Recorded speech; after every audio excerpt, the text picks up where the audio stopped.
황정아 위원님 질의해 주십시오. 네, 질의 시작하겠습니다. 윤석열 대통령이 제78차 유엔 총회에 참석해서 국제사회가 연대해서 디지털 분야 글로벌 격차 완화해야 한다 하면서 ODA 예산 40% 이상 확대했습니다. 알고 계시죠? 네, 듣고 예, 있습니다. 이듬해인 올해 예산이 대규모 증액이 돼가지고 23년 4조 5천억에서 24년 6조 3천억 원으로 약 2조가 늘어요. 내년도 예산이 6조 7천억 원으로 다시 4천억 원이 더 확대가 됩니다. 국무조정실에서 저희 의원실로 제출한 자료에 따르면 내년도 디지털 격차 해소 관련해서 ODA 사업은 3,114억 원 수준으로 올해보다 400억이 증액이 됩니다. 반면에 우리나라 취약계층들의 디지털 격차 해소 인프라 상황은 어떻습니까? 통신비 절감 측면에서 굉장히 만족도가 높은 사업이에요. 그래서 저소득층 취약계층에 도움이 많이 돼서 공공장소 와이파이 사업 굉장히 중요한데 2025년도 예산이 전액 삭감됐습니다. 지역에서는 이게 신규 수요가 넘쳐나고 있는데 향후 신규 구축과 대체해야 될 모든 책임이 지자체로 넘어갈 판입니다. 안 그래도 지금 세수 결손 때문에 교부금이 급감하고 있어 지자체들이 지금 예산난에 허덕이고 있는데 디지털 격차 해소마저 정부가 지자체에 떠넘기면 어떻게 되겠습니까? 지자체에만 맡겨두면은 재정 여건에 따라서 지역별 디지털 격차만 더 심화되지 않겠습니까? 공공장소 와이파이 예산 다시 회복해서 국가의 책무를 다해야 하지 않겠습니까? 국회 예산 심의 과정에서 다시 회복할 수 있도록 장관님 적극 검토해 주시겠습니까?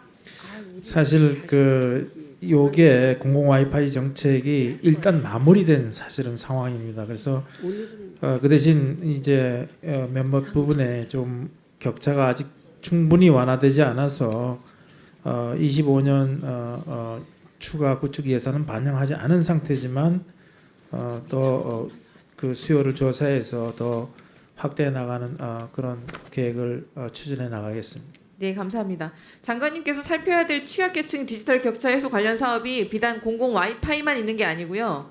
우리나라 키오스크가 얼마나 빨리 확산되고 있는지 아십니까? 네. 리아에서 의원실로 제출한 자료에 따르면 21년도 21만 대였던 키오스크가 23년도에 53만 대로 155% 폭증을 합니다.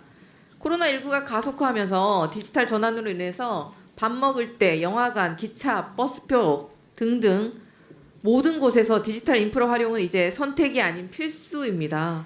장관님 만약 배가 고파서 이제 혼자 음식을 먹으려고 식당을 갔는데 키오스크가 장관님 키보다 훨씬 손이 높아서 주문하는 버튼이 손에 닿지 않아요. 그러면 어떻겠습니까? 너무 막막하시겠죠. 네. 그러니까 무슨 버튼을 눌러야 할지 몰라서 당황하게 되겠죠. 저 또한 그런 상황 경험해 본 적이 있어가지고 그런 상황이 만약에 이 식당도 있는데 다른 식당에 갔는데 또 반복이 돼요. 그러면 매우 절망적이지 않겠습니까? 그렇습니다. 사회 취약계층들이 이런 절망적인 상황을 거의 매일 마주하고 있습니다.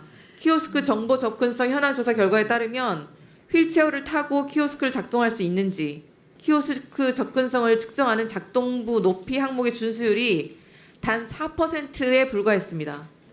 시각장애인을 위한 시각 대체 콘텐츠 제공 항목의 준수율도 단 10.5%에 불과합니다. 고령자, 장애인 등 취약계층을 위해서 제한시간을 연장하거나 해제한 제한시간 변경 항목의 항목 준수율 역시 10.2%로 매우 낮은 수준입니다. 장관님, 우리나라 디지털 격차 해소 예산에 윤석열 정부는 왜 이리 인색할까요? 인색하기보다는 여기를 미처 충분히 고려를 못한 것이라고 생각을 하고요. 또 아마 초기에는 예산 편성이 됐다가 이게 어쨌든 조정 과정에서 조금 누락이 됐다고 생각을 합니다. 그래서 이 예산 증액을 위해서 대정당국과 충분히 협의를 하도록 하겠습니다. 네, 감사합니다. 저희 의원실이 과기부로부터 제출받은 키오스크 사업 일체의 자료에 따르면 과기부가 수행 중인 키오스크 관련 사업은 디지털 격차 해소 기반 조성 사업 중 일부인 키오스크 UI 플랫폼 구축 운영 사업 단 하나에 불과했고 디지털 격차 해소 기반 조성 사업의 총 예산마저도 23년 895억 원에서 2024년 71억 그리고 2025년 편성 예산은 56억 원으로 줄어들면서 23년 대비 6% 수준으로 대폭 감소를 했습니다. 관련 ODA 예산은 400억씩이나 늘고 있는데 공공 와이파이 사업, 디지털 격차 해소 기반 조성 사업 예산들이 모두 삭감되고 있습니다. 우리나라 정부가 맞냐는 비판만 터져나오고 있는 현실이고요. 디지털 격차 완화를 위한 기술 개발 인프라 구축은 수익이 안 나니까 민간에서 자율적으로 하기가 어렵습니다. 그렇기에 정부의 역할이 더 중요한 것이고요. 베어프리, 키오스크를 비롯해서 디지털 포용 정책에 있어서 과기부가 더 적극적으로 나서야 합니다. 오늘 지적된 사업들뿐만이 아니라 디지털 격차 해소 관련해서 종료 예정인 사업들 그리고 추진 중인 사업들, 향후 추진 예정인 사업들 전반을 점검하고 예산 증액 등의 대책을 마련해서 저희 의원실로. 네, 의원님 잠깐 우리 이 차관께서 제시한 데이터에 대해서 조금 예산 궁금증이 부분은 있어서. 회계별로 변경된 것도 좀 있고 조금 더 확인을 해야 될 것 같습니다. 그중에 그 키오스크에 관련해서는 지난번에 키오스크 기본적인 표준과 가이드라인을 만들어서 그 기준으로 보급되는 부분도 또 많이 증가하고 있는 부분이 있지만 전체적으로 포용법 제정이나 이런 부분의 취지를 맞추어서 많이 말씀 주셨던 배움터나 이런 부분의 예산 확보에 대한 문제를 더욱더 노력하도록 하겠습니다.